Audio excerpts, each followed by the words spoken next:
سلامونه ملګرو، الله دې وکړي چې ټول روغ او جوړ یاست او ژوند مو ښه روان وي. د یو نوې ویډیو د یو نوې موضوع سره بیا ستاسو خدمت کې حاضر یم. ملګرو، زه همیشه کوشش کوم ستاسو د پوښتنو یو پوښتنه راوالم او تاسو ته پرې ویډیو جوړه کړم، تاسو ته جواب درکړم. نن مې د یو ملګري پوښتنه راخیستې ده. یو ملګري پوښتنه کړې ده چې آیا زه په قبولۍ ریسیپیسي باندې، یعنی چې کله اسناد یو کس واخلي او د ریسیپیسي بدله کړي ورکړي، په هغې باندې بل کوم اروپایي هېواد ته سفر کولی شم او که نه؟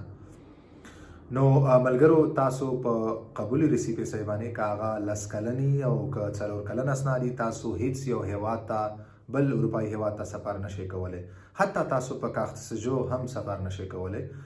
قانونا تاسو یو هېواد ته حق نه لرئ چې تاسو د اروپایي یو هېواد ته هم تاسو حق نه لرئ چې تاسو په کاخت سجوغ یا په ریسیپیسي باندې تاسو سفر وکړئ.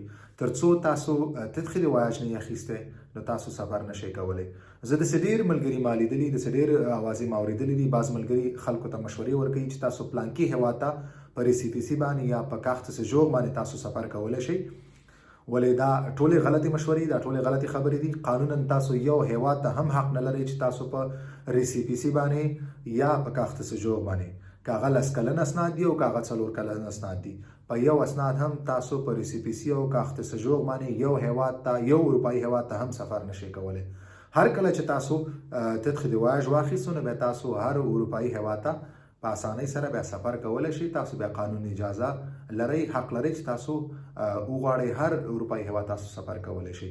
ولې قانونا په تاسو په قبولۍ په ریسیپیسي باندې یو اروپایي هېواد ته هم سفر نشئ کولی. نو داسې مشورې چاته مه ورکوئ. که هر څوک تاسو ته داسې خبرې کوي، نو دا غلط معلومات دي، دا غلط خبره ده، غیر قانوني کار دی.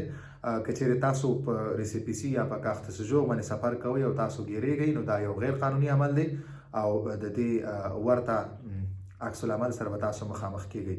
نو ښه خبره دا ده چې تر څو تاسو تدخي رواج نه اخیستی، تر هغې پورې تاسو یو اروپایي هېواد ته هم سفر مه کوئ. نو امید ده چې ورور خپل جواب اخیستی.